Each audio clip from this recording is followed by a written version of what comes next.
Sumainyo ang Panginoon, at sumayo rin. ang pagpapahayag ng mabuting balita ng Panginoon ayon kay San Juan. Papuri sa iyo, Panginoon.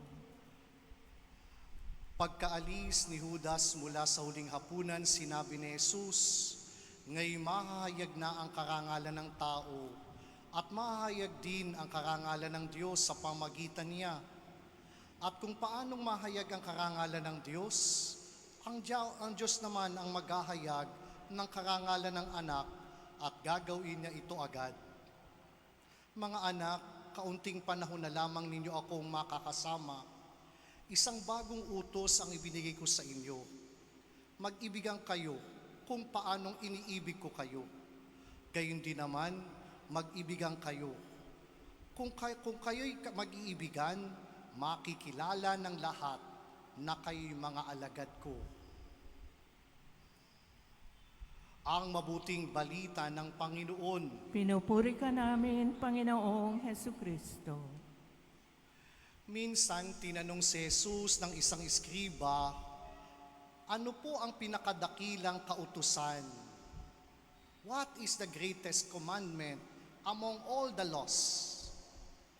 At si Jesus ay tumugon, "Love God above all and love your neighbor as you love yourself." Subalit sa ebanghelyo natin ngayon, bago niya lisanin ang kanyang mga alagad, nag-iwan siya ng panibagong utos. At ano ang kautosang ito na ibinibigay niya sa atin? Pag-ibig. Pero ang pamantayan ng pag-ibig ay hindi na ang ating sarili. The way we love ourselves. The basis of loving other people now lies on the way we love by Jesus. And that is what sacrificial love is all about. Kung paanong iniibig ko kayo, gayon din naman mag-ibigan kayo. Ang pamantayan ng ating pag-ibig ay walang iba, kundi una tingin sa lahat ang karanasan natin ng pag-ibig ni Jesus. Kaya madalas niyong marinig sa akin, ang ating ugnayan sa Diyos ay dapat maging personal. Hindi nakabatay lang sa mga ritual, sa mga seremonyas, sa mga debosyon. Ginagawa lang natin ito dahil una tingin sa lahat, naramdaman natin na tayo'y minamahal ni Jesus. It should be a personal experience, not being taught, not a concept, not a word, but it is being felt in the concrete day-to-day experiences of our lives, wherein we could affirm and assert, "I am loved by God." Sa mundo na kung saan tatanggapin at mamahalin tayo kapag tayo ay sumisikat, kapag tayo'y may kayamanan, may posisyon, impluwensya, o di kaya naman kalakasan. Hindi ganyan sa pamamaraan ng pag-ibig ng Diyos. Sabi minsan ni Henry Nouwen sa kanyang aklat, "Long before any human being saw us, we are seen by God's loving eyes. Long before anyone heard us cry or laugh, we were heard by our God, who is all ears for us. Long before any person spoke to us in this world, we were spoken to by the voice of eternal love." Ang ating pighati, ang ating mga sakit, ang ating pananalita, una tingin sa lahat, ay binuhusan na ng Diyos ng kanyang pag-ibig, higit sa anupaman. Hindi dahil tayo ay nagiging productive, hindi dahil tayo ay nakapagbibigay o nakapaghahandog sa Kanya ng papuri at parangal, kundi simulat sa pool, ang pag-ibig niya ay patuloy na dumadaloy sa sangkatauhan. At kitang-kita natin yan sa kwento ng Ebanghelyong ating napakinggan.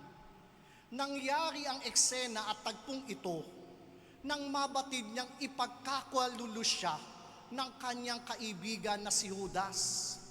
At the moment of grief, darkness of life, uncertainties and worries, this God never mind about himself, but rather proclaim a new commandment: love one another as I have loved you. He did not think about himself. He is thinking about us. And that is what the Eucharistic prayer is all about on the night before he was betrayed. Ibig sabihin, ang pagdiriwang natin ng hapag ng Eucharistia, laging may kaakibat ng pagkalikod, a betrayal. And in spite of our betrayal to Him, ano ang sukli ng Diyos? Pag-aalay ng kanyang katawan, pag-aalay ng kanyang dugo para sa ating kapatawaran. Bago pa tayo humingi ng patawad, bunsod ng ating pagtalikod sa Kanya, pagkakalulu sa Kanya, handa na ng Diyos na ibuhos ang Kanyang dugo at ialay ang Kanyang katawan para sa ating kapatawaran at gayon din naman para sa ikalulusog ng ating katauhan, lalo tigit ng ipang espiritual na buhay. Ganung uri sana ng karanasan ang ating personal na naramdaman tuwing tayo nagdumudulog sa hapag ng banal na pagdiriwang. That there is a God who offered His life to me. There is a God who willing to forgive me, even though I am not yet asking about it. And yet this God always do the first step in order that His love will purify and transform us. Yun po ang unang bahagi. Kaya naman hindi maiwawaglit sa unang pagbasa kung paano si Pablo na masidi ang karanasan ng pag-ibig ni Jesus sa daan ng Damasco ay sinuklian din naman ng kanyang masigasig na pagpupunyagi sa misyon at pagpapalaganap ng mabuting balita ng kanyang sinambit at winika. Kailangan muna nating magbata ng hirap at sakit para makamit natin ang kalwalhatian ng kalangitan. Paul never forget this wonderful experience on the road of Damascus, wherein Christ forgive him and enlighten him from his darkness and old ways of sinful life. And out of his response to that marvelous love, he persevered in different ways. Even hardship, even though he experienced the boat that was capsized, even though imprisonment will not hinder Paul in sharing the love of God to the rest of the Gentile people. Kaya gano'n na lang ang pagpupursige ni Pablo. Bakit? Dahil personal niyang naranasan ang pag-ibig ng Diyos na mula sa kanyang madilim na buhay, binigyan siya ng kaliwanagan upang ang muling pagkabuhay ni Jesus ay magdulot sa kanya ng panibagong pagkakataon at bagong buhay. Kaya ano pong sabi sa pangitain ni Juan at magandang balikan sa ikalawang pagbasa, sabi niya roon, may isang tinig na mula sa tronong nagsambit at nagwika sa kanya. At sinabi sa kanya ng Panginoon, ngayon, ang tahanan ng Diyos ay nasa piling na ng tao.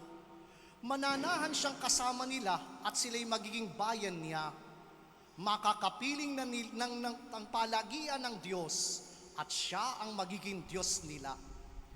If only we respond to that marvelous love of God in loving neighbors and those people who are not lovable on our side, we were able to declare, ngayon, ang tahanan ng Diyos ay nasa piling na ng mga tao.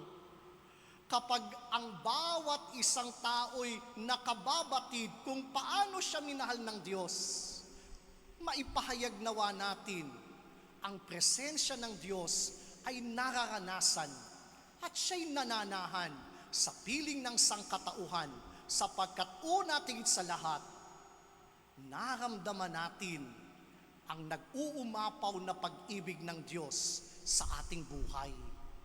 Tayo'y nakikisangkot ngayon sa pagpapalaganap ng ganyang pagmamahal sa daigdig at sa ating paglilingkod sa ating pamilya, sa ating mga gawain, maging pinagkakaabalahan sa araw-araw. Laki pa natin ang pag-ibig.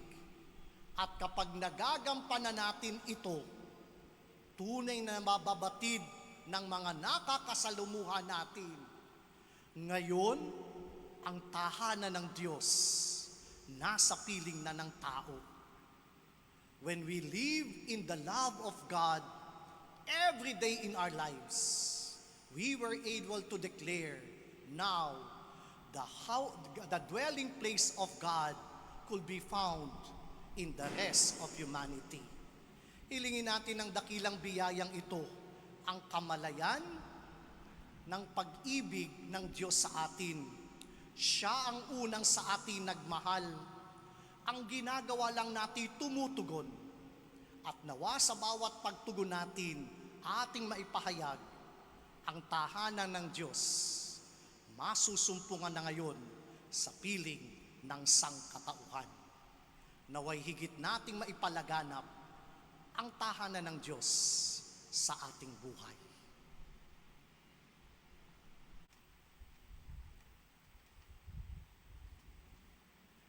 Ilang paalala po, una sa simula Huwebes, ang ating pong misa para sa karangalan ng mahal na ina, ng mahal na Birhen ng Flores de Mayo, ay gagawin sa ika-6 ng gabi. So we will cancel morning masses during weekdays starting May 22, that is Thursday. Kaya wala ho tayong exposition, wala ho tayong confession on Thursday to give way on 6 p.m. Mass. At ang kapistahan no ng Reina de las Flores ay sa darating na Sabado. Susunod na Sabado. Huling araw ng Mayo. At dahil Sabado po yun, ang misa natin na ika-cancel natin yung 4:30 na misa at gagawin din nating 6 p.m. yung misa. Sapagkat ang sagala po ay magsisimula ng ika-4 ng hapon at ang misa po para sa karangalan ng mahal na ina ay gagawin nating 6:00 ng gabi. So please be reminded, on May 31, there will be no 4:30 p.m. Mass. Gagawin po nating 6 p.m. lang dahil meron pong pagsagala ang ating mga kadalagahan para sa karangalan ng mahal na ina. Ngayon, sino po ang nais sumagala? Kahit po sino, basta babae. Anumang edad, basta babae. Sapagkat nasasalisihan po tayo ng sagayla. Di sagayla na ho gawin yun. Huwag hong gawing kahalayan ang simbahan sa ganong uri ng paraan. Let us give praise and glory to Mary by allowing yung mga kababaihan ang sumagala sa ating simbahan.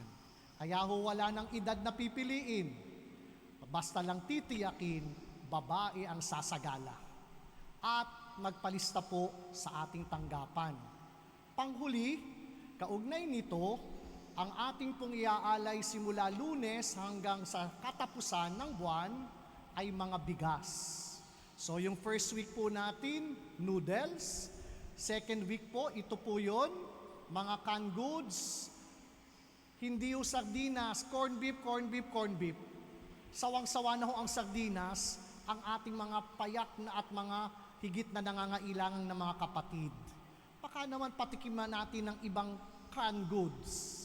At gayon din, sa huling linggo ay bigas. Pagsasama-samahin ho natin yan, at sana po, kung may awa ang Diyos, on June 12, we are going to distribute it to our needy and less fortunate brothers and sisters. Kaya po, handog natin sa mahal na ina, alay ni Maria sa higit na nangangailangan. Maging ang mga sasagala po, dapat maghandog man lang kahit isang noodles, kahit isang delatang Argentina, iyon ang ihahandog nila para sa ating mahal na ina. We get away sa mga bulaklak dahil alam nating mahal at ilang oras lang nakatungo na. Pero yung pagkain, maiibsan ang kagutuman kahit isang araw ng isang pamilya. Kaya yun po ang ating gaganagawa, hahandog kay Maria, alay ni Maria sa higit na nangangailangan. Kaya kung nais yung magbigay rin ng noodles at canned goods, welcome pa rin po yan para sa ating pag-aalay sa mahal na ina. And lastly, we are speaking about love. Father, hindi ko naman maranasan ng pagmamahal sa aking pamilya. God is telling us, put love in it and you will find love. Kung walang pagmamahal sa inyong ugnayan, relasyon, samahan, bigyan mo ng pag-ibig at makasusumpong ka ng pagmamahal. At ang pagmamahal na yon, nagmumula sa pag-ibig ng Diyos sa iyo. Pangalawa, kahit po tayo makasalanan, minamahal tayo ng Diyos. Nangangahulugan na ang mga makasalan ay laging may puwang sa ating simbahan. Hindi i-requirement at prerequisite, magbagong buhay ka muna. Hindi. Ang pagiging simbahan natin ay laging para sa higit na makasalanan. At doon, hindi natin sila hahadlangan na lumapit sa Diyos.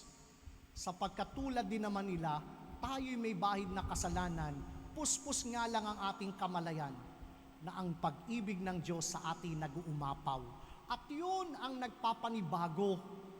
When we recognize how much we are loved, yun po ang karinyo brutal ng Diyos. Gumagawa ka na ng masama, ang Diyos sinusuklian pa rin ng pagmamahal. Hari nawa, mamula tayo na magbago talikuran ang kasalanan sapagkat nag-uumapaw pa rin ang pag-ibig ng Diyos kahit na tayo gumagawa ng kasamaan. At yun ang ating pinagpapasalamat.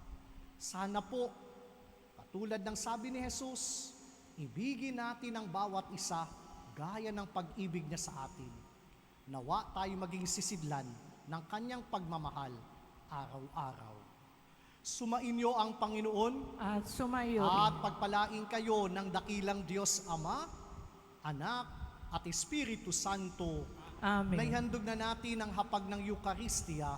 Humayo kayo't ang Diyos at kapwa'y mahalin at paglingkuran. Salamat sa Diyos.